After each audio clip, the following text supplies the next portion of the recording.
अस्सलामु अलैकुम my dear students. रब्बे ज़िदनी इल्मा। प्यारे आका सल्लल्लाहु अलैहि वसल्लम की खूबसूरत दुआ के साथ लेक्चर का आगाज़ करते हैं।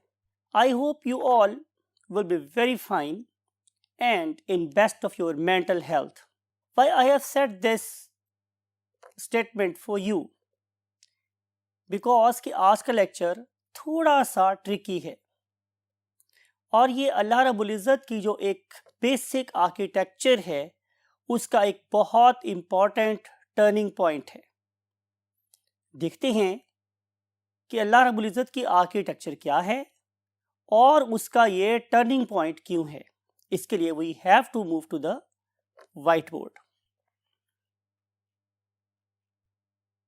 Yes my dear students, today we are discussing chapter 20 and lecture number is 12 and article under discussion is genetic code. कोड क्या होता है? You know my dear students, code का मतलब होता है एक खुफिया पैगाम। एक खुफिया पैगाम। ये खुफिया पैगाम क्या था? यू नो वेरी वेल कि हम लोगों ने बेसिकली डीएनए से बनवाया था आरएनए, और आपको पता है कि जब हम डीएनए से आरएनए को बनवाते हैं तो प्रोसेस कहलाता है ट्रांसक्रिप्शन। लास्ट लेक्चर हमारा ट्रांसक्रिप्शन के बारे में ही था। आप लोगों को याद होगा कि हमारे पास एक ही प्रोसेस से तीनों किस्म के आरएनए बनते थे, खा वो मैसेंजर आरएनए था या वो ट्रांसफर आरएनए था और या फिर वो राइबोसोमल आरएनए था। Can anybody name the process? तो आंसर इज यस, ट्रांसक्रिप्शन। तो ट्रांसक्रिप्शन के जरिए से अल्लाह रब्बुल इज़्ज़त क्या करते हैं कि उस पर्टिकुलर डीएनए को कि जिसको हमने एक्टिवली ट्रांसक्राइब कराना होता है उसके एक स्ट्रैंड की कॉपी की जाती है, और जिस स्ट्रैंड की कॉपी होती है that is called as antisense strand, और कॉपी क्या कहलाती है? आरएनए। आज हम जिस आरएनए की बात करने वाले हैं that is basically messenger RNA. तो एक खत जो एक न्यूक्लियस लिखता है किसको? राइबोसोम को। दैट वेरी खुफिया खत और coded message is basically messenger RNA. तो अगर मैं क्या करूं कि मैं एक मैसेंजर आरएनए की डायग्राम आप लोगों के सामने बनाऊं, तो ये समझ लें कि ये एक मैसेंजर आरएनए है जिसके ऊपर पैगाम को कुछ इस तरीके से लिखा गया है। ये याद रखिए, मैंने आपको सिर्फ समझाने के लिए बात कर रहा हूं। ये आपको एंड में पता चलेगा कि सर जो डायग्राम बिल्कुल गलत बनाई हुई है, लेकिन ये मैं बात को आपको एंड पे बताऊंगा। लेकिन यहाँ पे सिर्फ मैंने आपको कॉन्सेप्ट देना है कि अल्लाह रब्बुल इज़्ज़त क्या करते हैं कि 3 न्यूक्लियोटाइड का सेट बनाते, राइट? 3 न्यूक्लियोटाइड का सेट बन रहा है, आप देख रहे हैं। This is the basically genetic code is set of 3 nucleotides. ये क्या करते हैं कि ये मैसेज है किस चीज का? कि यहाँ पे कौन सा अमाइनो एसिड आए। इसका मतलब ये होगा कि genetic code is a coded message to what? Direct the type of nature of amino acid and sequence of amino acid in a given protein, right? तो हम देखेंगे कि नेचर हमारे प्रोटीन्स को तैयार करने के लिए जेनेटिक कोड किस तरह लिख रही है। दोबारा से डिस्कस करते हैं आप लोगों के साथ क्या क्या था हम लोगों ने। सेंट्रल डॉगमा को अंडरस्टैंड करेंगे। तो आप लोगों को याद है कि हमने कहा था कि अगर हम डीएनए से डीएनए बनवाते हैं तो इस पर्टिकुलर प्रोसेस का नाम क्या था?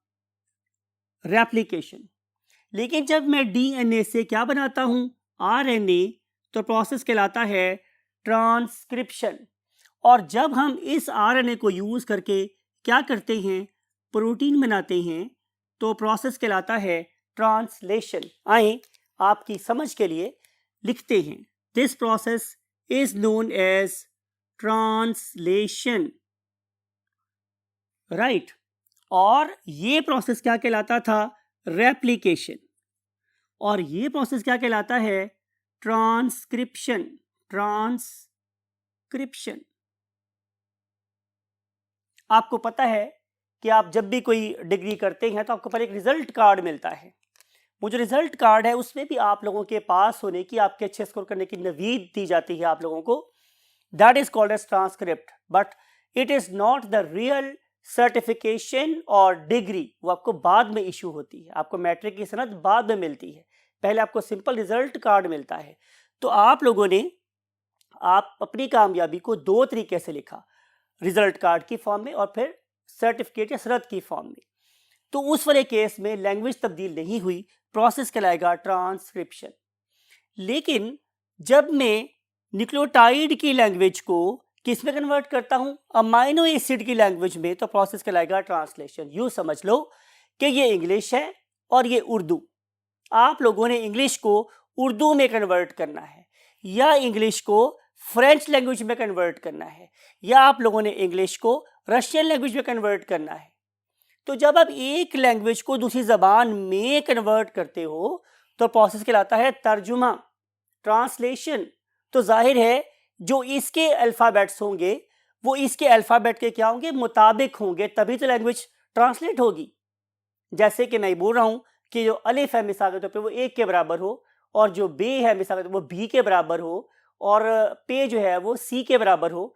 तो इस तरीके से हमारे इंग्लिश के अल्फ़ाबेट्स उर्दू के अल्फ़ाबेट के बराबर होते चले जाएंगे या उसको मान ही देंगे, राइट। तो कहने का मकसद ये है कि हमने ये देखना है कि अल्लाह रब्बुल इज़्ज़त ने कैसे एक न्यूक्लियोटाइड की ज़बान को अमाइनो एसिड की ज़बान में कन्वर्ट कर दिया। आखिर इसकी ज़रूरत क्या है? इसकी ज़रूरत सिंपल यही है कि अगर आप ये देखें माय डियर स्टूडेंट्स कि मेरे पास जो नंबर ऑफ न्यूक्लियोटाइड्स हैं, नंबर ऑफ न्यूक्लियोटाइड्स हैं वो कितनी हैं? कौन बताएगा आप में से? तो answer is very perfect, 4। 4 nucleotides हैं मेरे पास, सिर्फ 4। सवाल ये है कि ये वाले न्यूक्लियोटाइड कौन से हैं? क्या ये ATGC हैं या AOGC हैं? तो आपको पता है कि हमारे RNA में, हम बात कर रहे हैं RNA से प्रोटीन बनवाने की, तो हमारे RNA में 4 न्यूक्लियोटाइड इस्तेमाल होते हैं। कौन से? AOGC, A, U, G and C. All the differences lying over here. आपको पता है कि हमारे DNA में यहाँ पे T इस्तेमाल होता है और RNA में यहाँ पे U इस्तेमाल होता है। So it is a basic difference between nucleotides of DNA and RNA. तो हमारे RNA में क्या इस्तेमाल होगा? 4 nucleotide, adenine, uracil, guanine, cytosine. बात आपको समझ आ गई? तो ये वाले 4 न्यूक्लियोटाइड इस्तेमाल होंगे। लेकिन जब मैं देखता हूं कि मेरे पास नंबर ऑफ अमाइनो एसिड कितने हैं तो मैं चौंक जाता हूं, right. Number of amino acid कितने हैं?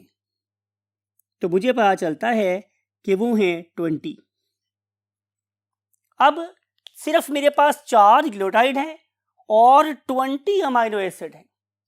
आपको बताने के लिए, आपको समझाने के लिए, आपके कॉन्सेप्ट को जिला बख्शने के लिए ये बात कर रहा हूं कि इनिशियली हम साइंटिस्ट लोगों ने जब ये देखा कि अमाइनो एसिड के नंबर तो 20 हैं और न्यूक्लियोटाइड का नंबर सिर्फ 4 है, तो हम सोच में पड़ गए कि शायद जो जेनेटिक मटेरियल है वो क्या होगा, प्रोटीन। बिकॉज कि मेरे अंदर इतनी वैरायटी है, मेरी आंखों के इतने करेक्टर हैं, राइट, मेरे बालों के इतने करेक्टर हैं, मेरे दांतों के इतने करेक्टर हैं, मेरी बॉडी में बेशबहा करेक्टर हैं। शायद इतने ज़्यादा करेक्टर को कंट्रोल करने के लिए, इतनी ज़्यादा वेरिएशन प्रोड्यूस करने के लिए ज़्यादा वर्सटाइल नंबर ऑफ यूनिट्स चाहिए थे।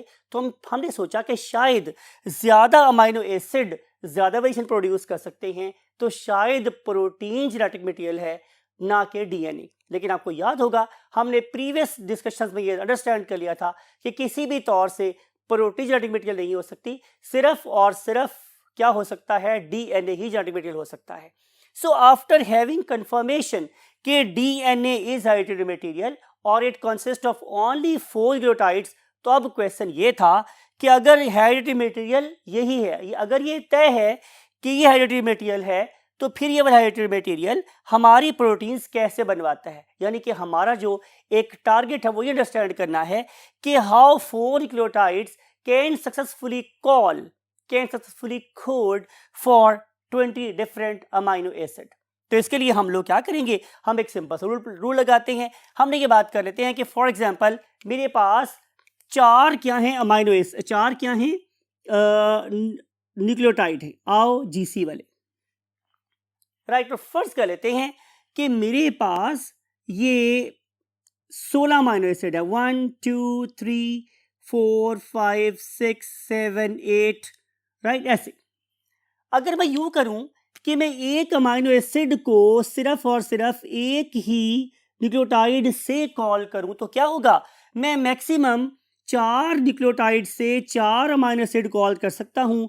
ये जो बाकी मेरे पास 16 अमाइनो एसिड हैं, they will never be called, right. इसकी मिसाल यूं लेते हैं, मिसाल के तौर पे कि अगर आप में से किसी का नाम फर्ज कर लेते हैं शाहिद है, तो राइट, तो मैं क्या कर सकता हूं कि मैं फॉर एग्जांपल शाहिद को इस नाम से बुला लेता हूं, फॉर एग्जांपल जाहिद को मैं इस नाम से बुला लेता हूं, फहद को मैं फॉर एग्जांपल इस नाम से बुला लेता हूं, और आमिर को मैं इस नाम से बुला लेता हूं फॉर एग्जांपल। तो मैंने क्या किया है कि मैंने 4 बंदों को ये 4 डिफरेंट नेम असाइन कर दिया। आप फर्ज कर लेते हैं कि मेरी क्लास के अंदर 2 शाहिद आ जाते हैं, तो अब क्या होगा कि मैं इनको डिफरेंशिएट करने के लिए कैसे समझ सकता हूं, मैं कोशिश क्या करूंगा कि अगर मैंने एक ही वक्त में 2 डिफरेंट बंदों को डिफरेंट नाम से बुलाना होगा, तो मुझे शायद उनके फादर के नाम को साथ अटैच कर देना चाहिए। फॉर एग्जांपल एक है मोहम्मद शाहिद और एक है फॉर एग्जांपल शाहिद महमूद, तो फिर क्या होगा, अगर मैं एक वक्त में मोहम्मद शाहिद बोलूंगा तो फिर एक ही बंदा कॉल होगा, दूसरा बैठा रहेगा, बिकॉज कि उसका नाम तो मोहम्मद शाहिद नहीं है, उसका नाम तो शाहिद महमूद है, राइट। इसका मतलब यह है कि अगर मैं अब 2 लफ्जों को बनाना शुरू कर दूं तो एम्बिगुइटी क्या हो जाएगी, कम हो जाएगी। तो उस पर्पस के लिए हम लोगों ने फिर कहा कि शायद जेनेटिक कोड क्या है, डुप्लेट है, यानी कि वो दो न्यूक्लियोटाइड के आपस में मिलने से बना हुआ है। लेकिन जब हमने इसके ऊपर डिफरेंट एक्सपेरिमेंट किए और हमारे पास ये एबिलिटी आई कि हम डिफरेंट किस्म के न्यूक्लियोटाइड्स को अपनी मर्जी से जोड़ के डिफरेंट टाइप से क्या बना सकते हैं, पॉली न्यूक्लियोटाइड चेन, और उसे हम करवा सकते हैं ट्रांसलेट, देख सकते हैं कि उससे कौन सा अमाइनो एसिड कॉल होता है। तो हमें ये पता चला कि basically genetic code can never be duplet. और इसकी एक और कॉज भी है कि अगर मैं 2 न्यूक्लियोटाइड को मिला के कोड्स बनाऊं तो वो सिर्फ और सिर्फ 16 बनते हैं। इसका मतलब ये है कि अभी भी 4 acid you can say amino acid हैं that can not be called, जिन्हें मैं नहीं बुला सकता। तो फिर ये कहा गया कि नहीं, जो जेनेटिक कोड है वो डुप्लेट नहीं है बल्कि ट्रिपलेट है। तो इसका मतलब ये होगा कि हम अब इस काबिल हैं कि हम डेफिनेशन बना सकते हैं किसी इसकी एक जेनेटिक कोड की। तो genetic code is basically, genetic code is a set of 3 nucleotides. It is a set of 3 nucleotides that specify, जो स्पेसिफाई कर देता है, specify for a single amino acid, single amino acid को specify करता है, right, important. And it's sequence, और इसकी जो तरतीब है, इट डायरेक्ट्स, जब मैं वर्ड यूज करता हूं डायरेक्ट, ये क्या करता है, डायरेक्शन देता है, ये नसीहत करता है, ये उसके किरदार की तामीर करता है कि तुम्हें अब क्या करना चाहिए। और थैंक्स गॉड कि अनलाइक वी और यू, हम इसकी जो डायरेक्शंस होती हैं उसको कभी भी डिसओबे नहीं करते, इसीलिए हमारी 99.99% प्रोटीन्स बिल्कुल सही होती हैं। और अगर इसको ओबे ना किया जाए तो प्रोटीन में काफ़ी ड्रास्टिक किस्म की खराबी आ सकती है, जो सम टाइम एक डेवलपिंग ऑर्गेनिज्म की डेवलपमेंट को अरेस्ट भी कर सकती है। It may cause still birth. तो इसलिए ओबे करना किसी भी चीज़ का इतना ज़्यादा ज़रूरी होता है। तो हम बातें करें and it's sequence directs, direct का मतलब होता है उसको डायरेक्शन देना, direct what, the sequence of amino acid और अल्टीमेटली प्रोटीन। तो किसी भी प्रोटीन को बनवाने के लिए हमें अमाइनो एसिड की नेचर और उसकी तरतीब दोनों का पता होना चाहिए।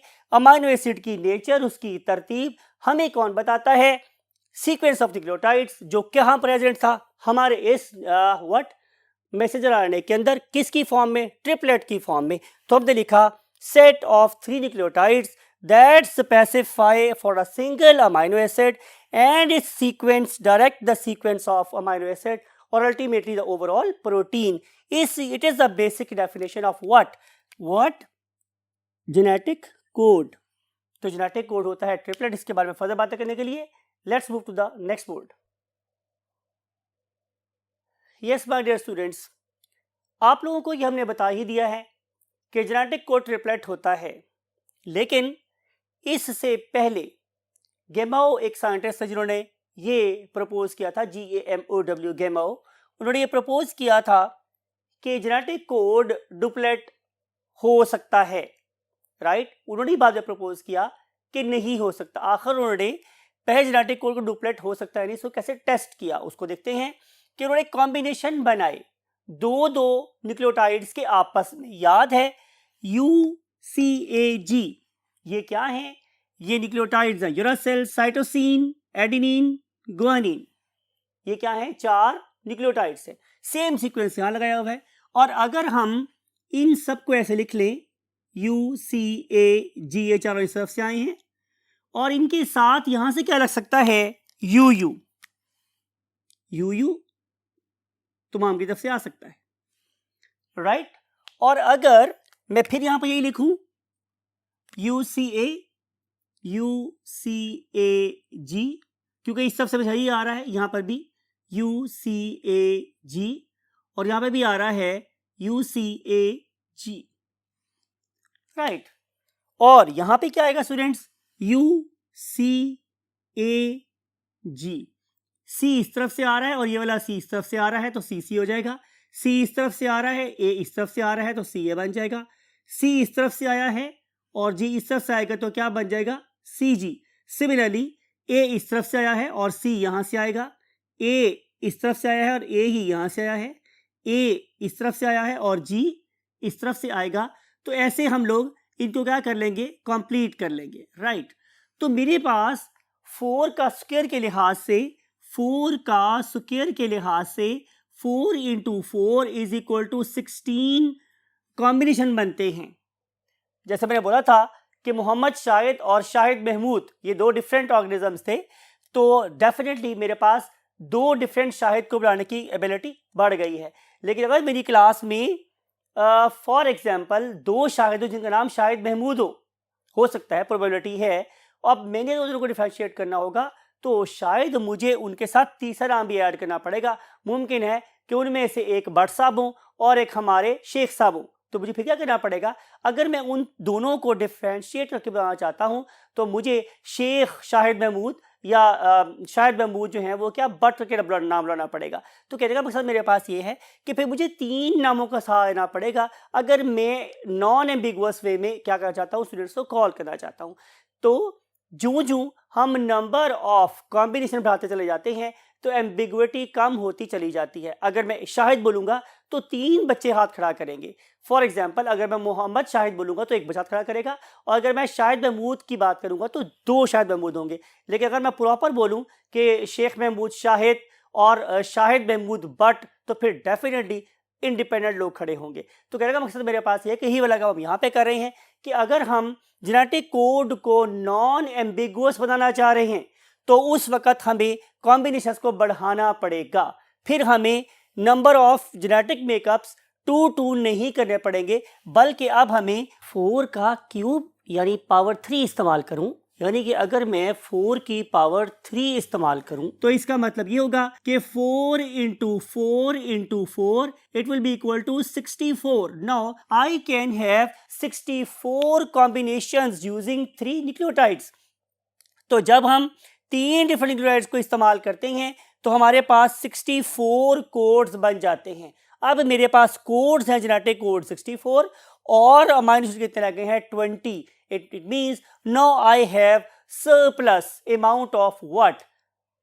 Genetic codes. अब मेरे पास कोड ज्यादा हो गए हैं और अमाइनो एसिड कम हो गए हैं. कोई बात नहीं, नो प्रॉब्लम एट ऑल. हम यूं भी कर सकते हैं कि हम एक अमाइनो एसिड को एक से ज्यादा नंबरों से या नामों से कॉल कर लें, राइट. और ऐसा भी हो सकता है कि हम इनमें से किसी जेनेटिक कोड को किसी खास मकसद के लिए इस्तेमाल कर लें. और ऐसा भी हो सकता है कि हम इनमें से बास को एक्सेप्शन के तौर पर यूज कर लें, ये हम आगे चल के देखेंगे। लेकिन at least now we are khud kafil, we are self-sufficient in the terms of genetic codes. Genetic codes are 64 and amino acids are just what 20.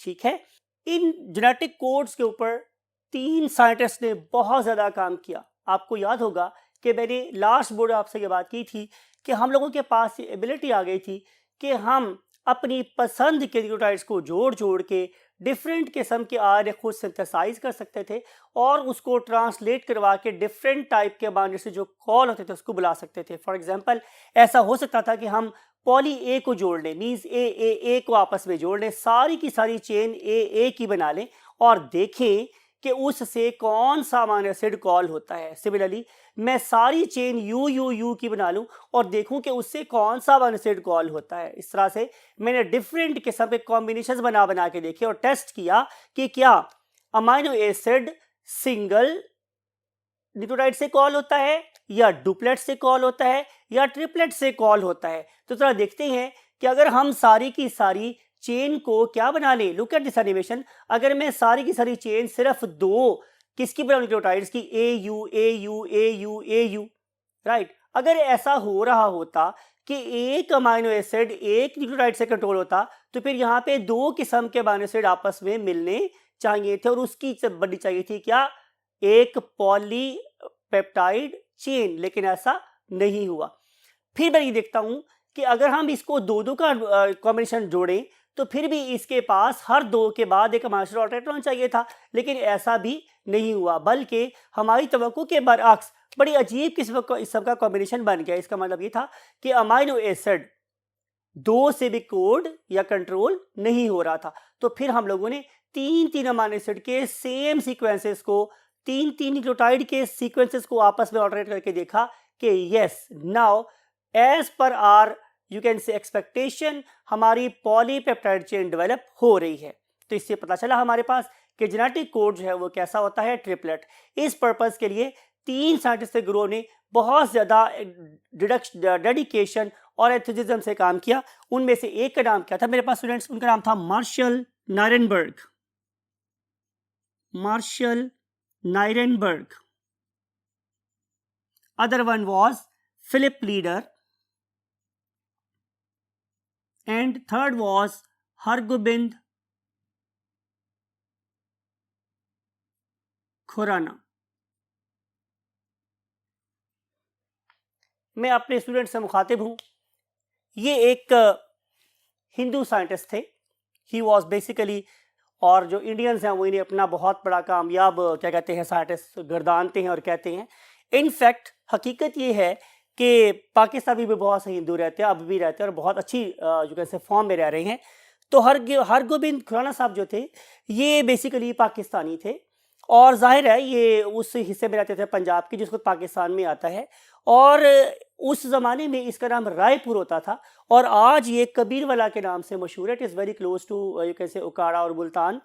तो इस पर्टिकुलर एरिया में ये साइंटिस्ट थे। उन्होंने हमारी पंजाब यूनिवर्सिटी, जो आज भी पंजाब यूनिवर्सिटी है, वहाँ से उन्होंने MSc की और उसके बाद डिफरेंट कंट्रीज़ में गए और फिर उन्हें MIT मैसाचुसेट्स यूनिवर्सिटी में काम करने का मौका मिला, जहाँ पे वो इन जैसे अजीम साइंटिस्ट के साथ काम कर रहे थे। और उनका नाम डेफिनेटली हमारी इस यू कैन से बायोटेक्नोलॉजी की फील्ड में बड़ी इज्जत से लिया जाता है। I am talking about Marshall Nirenberg, Philip Leder and Hargobind Khorana. तो इन तीनों लोगों ने, जिनमें से हम फिर बात कर रहा हूँ, इंडियंस क्लेम करते हैं कि वो इंडियन थे बट वी क्लेम कि वो पाकिस्तानी थे। सो एनी हाउ इन 3 लोगों ने फिर क्या किया, इन्होंने हमें ये बताया थ्रू देयर एक्सपेरिमेंट्स, जो मैंने अभी आप लोगों से डिस्कस किए कि उन्होंने कैसे पहले एक न्यूक्लियोटाइड को लेके PNC बनाई थी। PNC stands for polynucleotide chain. फिर उन्होंने 2 का कोड यूज़ किया, फिर 3 का कोड यूज़ किया, तो कंफर्म हो गया कि जेनेटिक कोड इज ट्रिपलेट। अब हम देखते हैं कि उन्होंने जेनेटिक कोड को ट्रिपलेट कैसे बनाया। तो पहला वे तो वही है कि उन्होंने क्या किया कि पहला न्यूक्लियोटाइड यहाँ से लिया है। First nucleotide is coming from this side, so we can use U। 4 दफ़ा इस्तेमाल करना है हम लोगों ने यहाँ पे U। अब पूछेंगे सर हम 4 दफ़ा क्यों इस्तेमाल कर रहे हैं, तो मैं अभी आपको इसका आंसर देता हूँ कि पहली बात है ये वाला U यहाँ से इस्तेमाल हो रहा है और ये रेड U हम यहाँ से यूज कर रहे हैं। It is coming from this side, U and U, so it means कि फर्स्ट 2 आर U। अब जो यहाँ पे कोड है वो क्या है, UCAG। यहाँ पे भी लिखा हुआ है मैंने UCAG। हम ये थर्ड न्यूक्लियोटाइड यहाँ से लेंगे। First nucleotide is coming from this side, second nucleotide is coming from this side and third is coming from this side. तो थर्ड कैसा लिखा हुआ है, ब्लैक, तो मैं भी लिखूंगा ब्लैक, तो ये बन जाएगा UCA और G, राइट। तो ये जो मेरे पास एक बॉक्स है उसमें बन गए 4 कोड। या दोबारा लिखते हैं। फॉर एग्जाम्पल यहां से क्या आ रहा है मेरे पास C, तो लिखते हैं यहाँ पे C, और यहां से क्या आ रहा है U, we can write U over here, U, and then finally UCAG is coming from this side, तो अब लिखेंगे क्या, UCA एंड G। कौन बताएगा आप में से कि यहां पे क्या इस्तेमाल होगा, जाहिर है A, तो A चारों मरतबा यहाँ पे A इस्तेमाल होगा, A एंड A। यहाँ पे इस्तेमाल होगा U because it is coming from this side U, तो यहाँ पे ये इस्तेमाल कर रहे हैं हम लोग U, और वहां से क्या आ रहा है UCAG, दैट इज ब्लैक, तो हम लिखेंगे यहां पर UCAG, राइट। तो आपने देखा कि मेरे पास एक स्क्वायर में 4 क्या आ गई हैं, ट्रिपलेट्स आ गए हैं। Triplet number 1, triplet number 2, triplet number 3, triplet number 4। तो जब मैं इन 16 के 16 को कवर करूंगा तो मेरे पास 4 इंटू 16 के लिहाज से वही 64 कॉम्बिनेशंस बन जाएंगे, राइट। मिसाल के तौर पे ये जो मेरे पास ये वाले 2 कॉम्बिनेशन हैं, they are there for leucine, right, and these particular 4 combinations, they are also for leucine, and these 2 they are there for isoleucine। point to be noted कि अगर मैं AUA और AUG की बात करूं तो इनमें से एक पहला वाला it is meant for methionine, इसे हम लोग MET लिखते हैं methionine को, और ये जो AUG है it is basically start signal. ये मैं आपको बता रहा हूं कि ये स्टार लगा रहे हैं आप लोग कि AUG जो है एक स्टार्ट सिग्नल है। पाकिस्तान और इंडिया के लोग इसको सारी समझ सकते हैं कि हमारी जो आज़ादी की ज़िंदगी है वो अगस्त से स्टार्ट हुई, तो समझ लें कि प्रोटीन सिंथेसिस भी अगस्त AUG से स्टार्ट होती है। If you want to have it as a clue in your mind you can have. तो August AUG it is a start signal for protein synthesis, कि जहां कहीं भी ये जेनेटिक कोड आएगा वहां पे सिग्नल या प्रोटीन सिंथेसिस स्टार्ट हो जाएगी।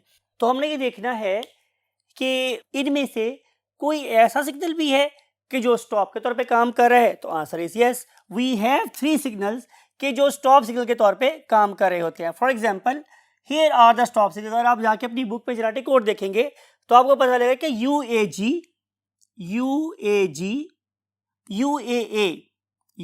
और UAA और UAG, राइट, ये दोनों के दोनों स्टॉप सिग्नल के तौर पे काम करते हैं। इसका क्या मतलब होगा कि अगर ये वाले मैसेजेस किसी भी प्लेस पर आ जाएंगे कि यहाँ पर मैसेजर आने के ऊपर, तो फौरी तौर पे प्रोटीन सिंथेसाइजिंग मशीन या प्रोटीन सिंथेसिस का काम रुक जाएगा। इसके अलावा माय डियर स्टूडेंट्स, अगर आप यहाँ पर देखें तो आपको नजर आएगा यहाँ पर UGA, ये भी क्या है, एक स्टॉप सिग्नल है। तो टोटल 3 स्टॉप सिग्नल हैं, UAG, UAA and UGA, right. ये तीनों के तीनों स्टॉप सिग्नल हैं, यानी कि जब भी ये वाले सिग्नल्स आएंगे तो प्रोटीन असेंबली खत्म हो जाएगी और प्रोटीन सिंथेसिस एब्रप्टली वहां पे फौरन रुक जाएगी।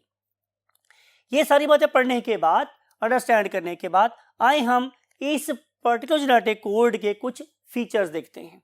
सो let's move to the last part of the board.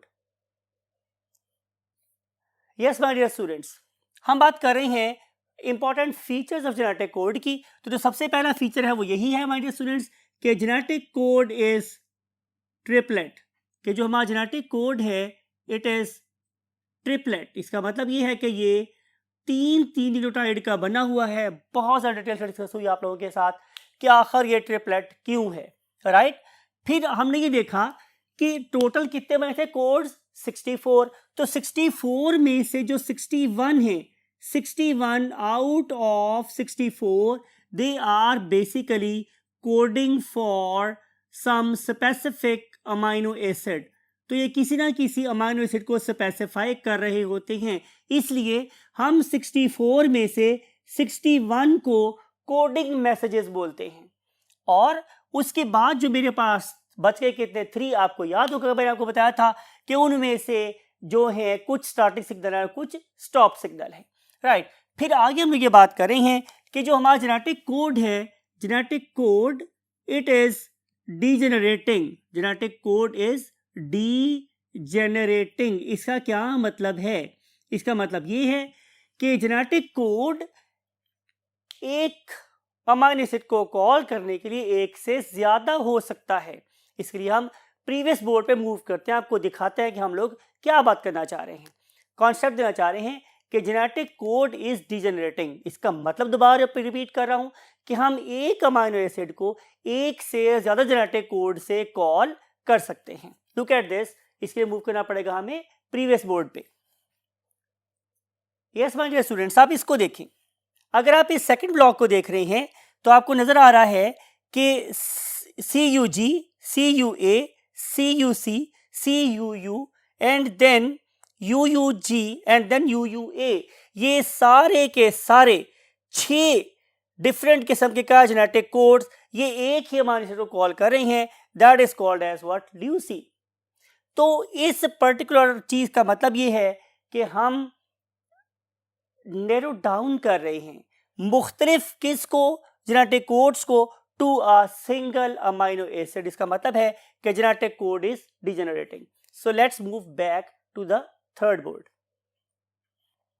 Yes my dear students, हम बात ये कर रहे हैं कि genetic code is degenerating. Example दी मैंने आप लोगों को, दोबारा देखते हैं कि अगर आप लोग CUU की बात कर लेते हैं, आप लोग CUC की बात कर लेते हैं, आप लोग CUA की बात कर लेते हैं, या आप लोग CUG की बात कर लेते हैं, तो all of them they are basically coding for leucine, right. ये जो सिर्फ 4 हैं, अगर आप लोग सेरीन की बात करेंगे तो उसको कॉल करने के लिए 6 क्या है सेट ऑफ न्यूक्लियोटाइड्स हैं। फिर अगली बात हमारे पास ये माय डियर स्टूडेंट, जो बहुत ही इंपॉर्टेंट बात है, इसको आपने बहुत ही ज्यादा ध्यान से गौर से सुनना है कि in case of genetic code, आपको याद है कि जब मैंने बोर्ड नंबर 1 पे क्या बनाया था, याद है मैंने बनाया था एक अदद मैसेंजर RNA कुछ ऐसे, और लिखा क्या था कि वहां पे ऐसे स्पेसेस हैं, राइट। और ये 3 न्यूक्लियोटाइड्स आपस में इस तरह साथ साथ नहीं जुड़े हुए बल्कि फासले फासले पर हैं। ये मैंने कहा था कि गलत है। क्यों? ये मैंने आपको समझाने के लिए लिखा था। In fact there is no punctuation in genetic code. तो हम बोल रहे हैं कि genetic code is without punctuation, it means there is no punctuation. इसका मतलब मेरे पास क्या है कि there is no comma, there is no semicolon, there is no full stop, ऐसी कोई चीज नहीं है मेरे पास, ठीक है। ऐसी मेरे पास कोई चीज नहीं है। इसका मतलब ये होगा कि अगर मैं बोर्ड 1 पे बनने वाली मैसेंजर आने की डायग्राम को ठीक करना चाहता हूं तो मुझे इसे कुछ ऐसे करना पड़ेगा, right. So there is no gap, there is no punctuation, there is no comma, ये चीजें बिल्कुल कॉन्टिन्यूस चल रही होती हैं, राइट। बिल्कुल ऐसे आप डिफरेंशिएट नहीं कर सकते हैं यहाँ पर कि कौन सा कोड किसके लिए है। लेकिन ये बात जरूरी है कि यहाँ पे एक 0 पॉइंट है, उस 0 पॉइंट का स्टार्ट किससे होता है, AUG से। फर्ज कर लेते हैं कि जो पहला कोड है ये AUG है, इसका मतलब ये है कि यहाँ पे प्रोटीन सिंथेसिस स्टार्ट हो जाएगी। तो उसके बाद हमेशा इसको 3-3 की फॉर्म में रीड किया जाएगा। इंपॉर्टेंट बात यह है कि genetic code is non overlapping. मैंने एक वर्ड यूज किया स्टूडेंट्स कि genetic code is non overlapping. इसका मतलब मेरे पास क्या है, जब मैं वर्ड यूज करता हूं नॉन ओवरलैपिंग, इसका मतलब ये है कि ऐसा नहीं हो सकता कि मैंने इसको यहां से पढ़ना शुरू किया है, राइट, तो मैं इसको यहां से भी पढ़ना शुरू कर सकता हूं, यहां से भी पढ़ना शुरू कर सकता हूं। ऐसा नहीं है, मैं इसको किसी खास सेट पॉइंट से ही रीडिंग इसकी स्टार्ट करूंगा। अगर यहाँ पर हो जाती है हमारे स्टूडेंट्स डिलीशन, फॉर एग्जांपल कि मैंने इस पर्टिकुलर न्यूक्लियोटाइड को यहाँ से निकाल दिया फॉर एग्जांपल, अब ये नहीं है कि मैं इसको 3 रीड करूंगा और इसको आगे फिर 3 और ये 3, ऐसा होगा, ऐसा नहीं है। बल्कि अगर ये वाला न्यूक्लियोटाइड यहाँ से मिस हो गया तो फिर श्योर शॉर्ट ये के साथ जुड़ गया होगा। अब हम इसको यूं पढ़ना शुरू कर देंगे, ये वाला 3, फिर उसके बाद ये वाले 3, फिर उसके बाद ये वाले 3, फिर ये वाले 3। रिजल्ट क्या होगा? इसके रिजल्ट ये होगा मेरे पास कि एक न्यूक्लियोटाइड के मिस होने से जब हम इसको रीड करेंगे तो एक फ्रेम शिफ्ट म्यूटेशन होगी। कौन सी म्यूटेशन होगी स्टूडेंट्स? फ्रेम शिफ्ट, यानी कि एक चीज के खराब होने से आगे कॉल होने वाले सारे के सारे अमाइनो एसिड की क्या हो जाएगी? कॉल चेंज हो जाएगी। Therefore deletion mutations are very very dangerous at the level of messenger RNA, कि अगर एक भी न्यूक्लियोटाइड उसमें से कम हो गया तो जहां से भी कम होगा उसके आगे सारे के सारे अमाइनो एसिड कभी भी वो कॉल नहीं होंगे जो होने चाहिए थे, उनकी नेचर ऑल टुगेदर क्या होगी? बदल जाएगी और प्रोटीन की शक्ल बहुत ज्यादा बिगड़ जाएगी और प्रोटीन कभी अपने वो काम नहीं करेगी जो उसे करने चाहिए थे। इसे हम क्या बोलते हैं स्टूडेंट्स? Frame shift mutation. तो हम कह रहे हैं कि genetic code is non overlapping. ऐसा नहीं है कि एक खत्म होगा तो बाकी आगे सही चलते रहेंगे, ऐसा नहीं है। अगर एक खराब हुआ तो बाकी सारे की स्टडी भी क्या हो जाएगी? एबनॉर्मल हो जाएगी, right. And next thing we want to see is कि जो हमारा जेनेटिक कोड है it is basically non ambiguous. Genetic code is non ambiguous. इसका क्या मतलब है? इसका मतलब मेरे पास स्टूडेंट्स ये है कि हमारे ट्रिपलेट को रीड करने के बाद हमारे जेनेटिक कोड को ये बिल्कुल पता है कि किस अमाइनो एसिड के बारे में बात की जा रही है। फिर उसके बाद इसको रीड करने वाला molecule that is called as transfer RNA, उससे भी ये बात पता है कि this particular genetic code is for me and I have to fetch a very very very specific amino acid. ऐसा नहीं हो सकता कि अमाइनो एसिड रीड कुछ कर रहा हो और उसको दिया कुछ और जा रहा हो। तो हमारा जेनेटिक कोड बिल्कुल भी एम्बिगुअस नहीं है। उसे ये बात पता है कि मुझे किस अमाइनो एसिड को कॉल करना है, तो उसके लिए मुझे उन चारों में से कौन सा एक क्या चाहिए है? ट्रिपलेट चाहिए है, या वही एक स्पेसिफिक ट्रिपलेट चाहिए है जो कि क्या करेगा? एक खास अमाइनो एसिड को ही कॉल करेगा। तो our genetic code is very very crystal clear in its concept. उसे ये बात पता है कि मैंने कौन सा जेनेटिक कोड देना है तो कौन सा अमाइनो एसिड कॉल होगा, और कभी दूसरा अमाइनो एसिड कॉल नहीं हो सकता ता वक्त कि हमारे पास कोई म्यूटेशन नहीं आ जाती और फ्रेम शिफ्टिंग नहीं हो जाती। Otherwise every genetic code is very very specific for a specific amino acid. And now we want to see the next concept, and next concept is very very important again, that genetic code is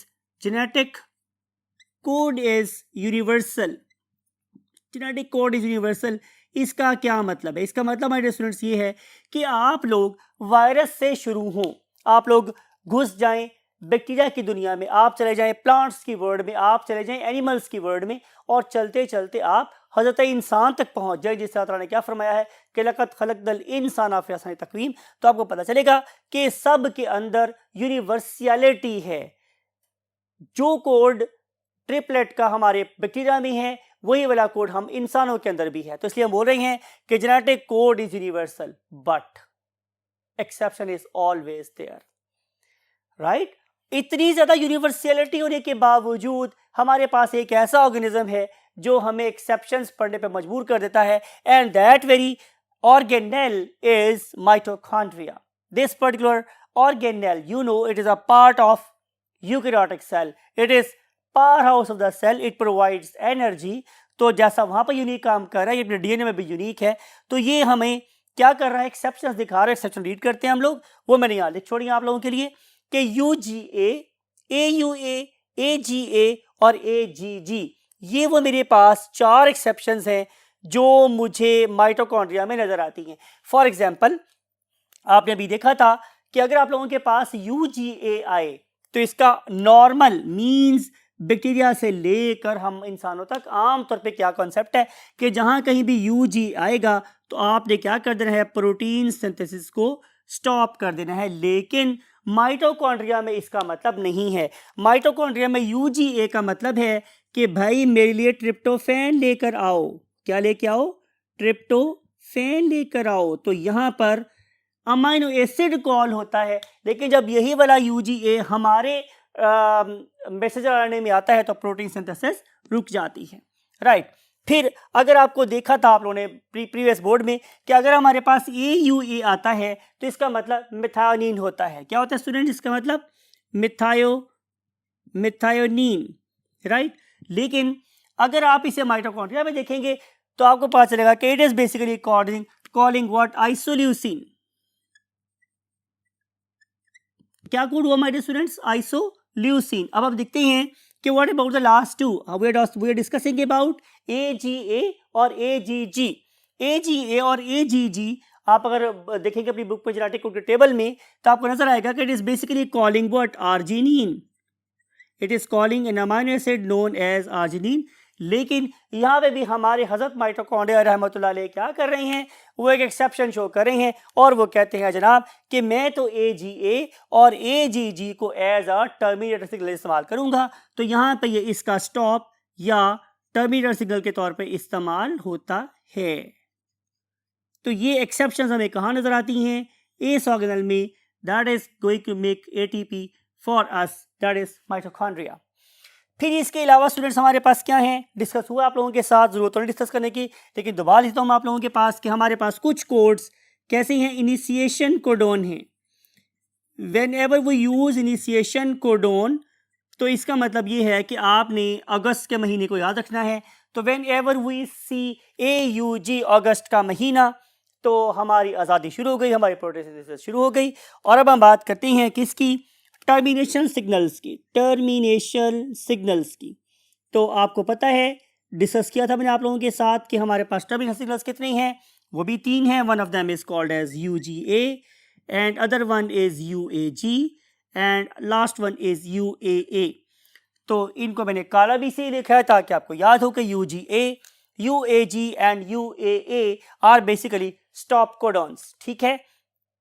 अब इसको याद करने के लिए you go away, मैं आपसे कह रहा हूं कि यू गो अवे, तुम चले जाओ। तो मैं लिख रहा हूं यू आर गॉन, यानी कि तुम जा चुके हो। मैंने आपसे कहा कि तुम चले जाओ और अब तुम जा चुके हो। जब तुम दूर चले जाओगे तो जाहिर है यू आर अवे, अब तुम मेरे से बहुत दूर हो। तो आप इससे भी जा सकते हैं, you go away, you are gone and you are away. तो इससे भी आप हमारे टर्मिनेशन सिग्नल्स को क्या कर सकते हो या याद रख सकते हो। तो जाहिर है क्या टर्मिनेट हो जाएगी, शायद तुम्हारी याद, अब तुम मेरे पास नहीं होगे तो मुझे तुम्हारी याद आना भी बंद हो जाएगी, मींस प्रोटीन सिंथेसिस रुक जाएगी। लास्ट थिंग इज कि इन पर्टिकुलर सिग्नल्स को UGA, UAG और UAA को हम समझते हैं कि ये बहुत बड़ी ब्लेसिंग है। अगर ये ना हो तो हमारी तो प्रोटीन रुकने का नाम ही न ले, तो ये एक बहुत बड़ी ब्लेसिंग है। लेकिन सम टाइम ऐसा होता है कि ये वाले कोडोन्स ड्यू टू म्यूटेशन हमारी प्रोटीन के दरमियान में पैदा हो जाते हैं। अगर ये कभी गलती से क्या हो जाएं, चेंज हो जाएं, फॉर एग्जांपल यहाँ पे अगर UGG होता तो डेफिनेटली ना आता। अगर मैं G को रिप्लेस कर दूं A के साथ तो वो क्या बन जाएगा, UGA। आई मीन टू से कि आमतौर पे ये वाले मैसेजेस कभी भी मैसेजर आने के दरमियान में नहीं आते, लेकिन ऐसा हो सकता है कि ये मैसेज आने के दरमियान में कहीं आ जाए। अगर ऐसा हुआ तो हम इन्हें बोलेंगे कि यू आर नॉनसेंस, बिकॉज कि तुमने प्रोटीन, अच्छी खासी बनती हुई प्रोटीन को रोक दिया है। और उस टाइम पे हम इन्हें 3 डिफरेंट नामों से जानते हैं। फॉर एग्जाम्पल हम UGA को ओपल के नाम से जानते हैं, यानी कि हम कहेंगे कि जनाब यहाँ पर प्रोटीन सिंथेसिस रुक गई है due to opal stop signal, ठीक है। और अगर आप लोगों के पास UAG आ गया तो हम अंबर साहिबा को याद करेंगे, एम्बर और अंबर जो भी आपको अच्छा लगे आप बोल सकते हैं। और लास्ट पे जो UAA है इसे हम ओकरा के नाम से जानते हैं, राइट। तो ये 3 डिफरेंट किस्म के नॉन सेंस सिग्नल्स अगर हमारे मैसेज आने के दरम्यान में आएंगे तो हमारी प्रोटीन कभी भी क्या नहीं होगी, मुकम्मल नहीं होगी। इसीलिए हम इन तीनों को इडियट्स और नॉनसेंस सिग्नल्स के नाम से जानते हैं, राइट। तो ये हैं कुछ बातें regarding our topic that is called as genetic code. लेकिन इसकी मोर बेटर अंडरस्टैंडिंग के लिए let's move to this very animation. Yes, my dear students, look at this animation. You know कि हम इन्वॉल्व हैं ट्रांसलेशन में, और ट्रांसलेशन में बेसिकली हम एक ज़बान को दूसरी ज़बान में चेंज कर रहे होते हैं. फॉर एग्जाम्पल कि हम अगर उर्दू का तर्जमा इंग्लिश में, इंग्लिश का तर्जमा उर्दू में करना चाहें तो हम ये कह सकते हैं कि A इज़ इक्वल टू अलिफ और B इज़ इक्वल टू बे and C is equal to पे फॉर एग्जाम्पल. तो इस तरीके से हम डिफरेंट वर्ड्स को डिफरेंट वर्ड के साथ क्या कर सकते हैं, कोरिलेट कर सकते हैं. लेकिन हमारी प्रॉब्लम क्या है? हमारी प्रॉब्लम ये है कि हमारे पास जो लैंग्वेज है वो है न्यूक्लियोटाइड की, जो कि सिर्फ 4 हैं, adenine, guanine, cytosine and uracil. Because कि यू नो वेरी वेल हम इस वक्त मैसेंजर आरएनए की बात कर रहे हैं या ट्रांसफर आरएनए की बात कर रहे हैं, और यू नो के इसमें यूरासिल होता है, थाइमीन नहीं होता. राइट? आप लोगों ने बात को ज़रा गौर से सुनना है. हम इस प्रॉब्लम को कि अगर हमारे पास न्यूक्लियोटाइड देखा जाए तो वो सिर्फ 4 हैं, और अगर अमाइनो एसिड्स की बात की जाए तो वो कितने थे, 20. हाउ वी कैन कॉल और specify these particular 20 amino acids using just 4 nucleotides. तो इसके माय डियर स्टूडेंट्स हमारे पास अंडरस्टैंडिंग के लिए 2 पहलू हैं. एक पहलू है हमारे पास सिंपल मैथमेटिकल अप्रोच, और दूसरी हमारे पास क्या हो सकती है या है डेफिनेटली हमारे पास, that is the biochemical approach और द लैब अप्रोच. हम आपको दोनों चीज़ों को साइड बाय साइड चलाकर दिखाएंगे ताकि आपकी अंडरस्टैंडिंग बेहतर हो सकती हो. Look at this. अगर हम ये मैथमेटिकल रूल अप्लाई करते हैं कि एक अमाइनो एसिड के को कॉल करने के लिए एक इस्तेमाल होगा क्या, न्यूक्लियोटाइड, तो आपको पता है कि हमारे पास सिर्फ 4 न्यूक्लियोटाइड हैं, एडेनिन, गुआनिन, साइटोसिन और यूरासिल. तो इससे सिर्फ 4 अमाइनो एसिड ही कॉल हो सकते हैं. 16 amino acids will remain uncalled और unassigned with a specific code. हमने क्या किया, हम लोगों ने इस चीज़ को टेस्ट करने के लिए अपनी बायोकेमिकल लैब का सहारा लिया. हम लोगों ने सबसे पहले क्या किया, एक पॉली एडेनिन चेन बनाई. Right my dear students. तो जब हम लोगों ने पॉली एडेनिन चेन बनाई तो उसके रिजल्ट में हमारे पास जो पॉलीपेप्टाइड चेन ऑब्टेन हुई, it was rich in lysine. You got my point. बात को आपने एनिमेशन में देखा भी कि अगर हम पॉली ए चेन इस्तेमाल करते हैं तो मेरे पास पॉली लाइसिन पॉलीपेप्टाइड चेन बनती है. It means simple adenine is responsible to call what, lysine. हमने दूसरे स्टेप में क्या किया कि हम लोगों ने पॉली गुआनिन क्या बनाई, पॉलीन्यूक्लियोटाइड चेन बनाई. जब हम लोगों ने पॉली गुआनिन चेन बनाई तो उससे हमारे पास पॉलीग्लाइसिन पॉलीपेप्टाइड चेन बनी. यानी कि जो गुआनिन है वो ग्लाइसिन को कॉल करने के लिए काफ़ी थी. हमने एक तीसरा एक्सपेरिमेंट किया और हम लोगों ने एक पॉली यूरासिल चेन बनाई, लैब में सिंथेसाइज की, और उसको पुट किया इनटू ट्रांसलेशन. तो पता चला कि उससे हमेशा फिनाइल एलानीन की पॉलीपेप्टाइड चेन ही बनती है. और लास्टली हम लोगों ने जब साइटोसिन की चेन को बनाया तो हमें पता चला कि उससे एक पॉलीप्रोलीन चेन बनती है, जैसा कि आप लोगों को इन सारे एनिमेशन में मेरे लफ्ज़ के साथ साथ नज़र भी आता रहा. इसका मतलब ये होगा, only adenine can call lysine, only guanine can call glycine, only uracil can call phenylalanine and only cytosine can call proline. तो इसका मतलब ये हुआ कि single what nucleotides can call only one type of polypeptides. हम लोगों ने दोबारा मैथमेटिक्स के साथ रुजू किया तो हमें पता चला कि जो मैथमेटिशियंस हैं वो हमें एक और यू कैन से सॉल्यूशन दे रहे हैं, और वो सॉल्यूशन होता है परम्यूटेशन का. परम्यूटेशन का मतलब मेरे पास ये होता है कि हम दो न्यूक्लियोटाइड्स को आपस में मिला के डिफरेंट किस्म के कॉम्बिनेशंस बनाएं. तो आपने बोर्ड पे देखा था कि अगर हम लोग दो न्यूक्लियोटाइड्स को आपस में मिलाते हैं तो इस तरह से हमारे पास 16 पॉसिबल कॉम्बिनेशंस बन जाते हैं. इसका मतलब ये होगा कि अगर हम मैथमेटिकल अप्रोच को इस्तेमाल करेंगे तो उसके रिजल्ट में अभी भी दो के कॉम्बिनेशन के बावजूद 4 न्यूक्लियोटाइड्स 16 अमाइनो एसिड को कॉल कर सकते हैं। हमारे पास 4 अमाइनो एसिड स्टिल अनकोडेड हैं। हम लोगों ने क्या किया, फिर भी हम लोगों को यकीन नहीं आया और हम लोगों ने इस पर्टिकुलर चीज़ को टेस्ट किया लैब में जाकर। हम लोगों ने कहा चलिए देखते हैं कि क्या अगर मैं दो का कॉम्बिनेशन बनाऊं तो कोई चेंज आती है हमारी फाइंडिंग के अंदर। तो हमने सबसे पहले एडेनिन और यूरासिल को मिला के एक पॉली डाइन्यूक्लियोटाइड चेन बनाई। Why I use dinucleotide? Because it has got 2 different nucleotides. One of them is adenine, other one is uracil. So look at this: adenine, uracil, adenine, uracil, adenine, uracil, adenine, uracil. आपको याद होगा कि अगर मैंने use किया था adenine तो आया था मेरे पास व्हाट, लाइसिन, और जब मैंने यूज किया था यूरासिल तो आया था क्या, फिनाइलएलानिन। इसका मतलब ये हुआ कि अगर एक न्यूक्लियोटाइड एक अमाइनो एसिड को स्पेसिफाई कर रहा है तो फिर हमारी एक्सपेक्टेशन क्या है कि अब हमारे पास चीज बननी चाहिए lysine phenylalanine, lysine phenylalanine, lysine phenylalanine. लेकिन ऐसा नहीं हुआ। जो चीज हमें ऑब्टेन हुई वो क्या थी, ल्यूसीन और टायरोसिन का combination, leucine tyrosine, leucine tyrosine, leucine tyrosine. इसका मतलब ये हुआ कि हमारी तवक्को के बरअक्स रिजल्ट आ रहा था। अगरचे हमारे पास 2 किस्म के अमाइनो एसिड की चेन्स ही बन रही थी, लेकिन ये वो अमाइनो एसिड नहीं थे जो हम एक्सपेक्ट कर रहे थे। सेम इज द केस जब हम लोगों ने एक और एक्सपेरिमेंट किया और हम लोगों ने guanine cytosine, guanine cytosine, guanine cytosine, guanine cytosine को मिला के एक पॉली न्यूक्लियोटाइड चेन बनाई और उसे हमने पुट किया इनटू ट्रांसलेशन, तो हमें पता चला कि हमारे पास glycine proline, glycine proline, glycine proline की चेन नहीं बनी, बल्कि हमारे पास एलानिन आर्जिनिन, एलानिन आर्जिनिन और एलानिन आर्जिनिन की चेन बन रही है। तो ये भी साबित हो गया कि जो हमारी एक्सपेक्टेशन है उसके मुताबिक एक पॉलीपेप्टाइड चेन नहीं बन रही, बल्कि कोई और ही सिस्टम था यहाँ पर।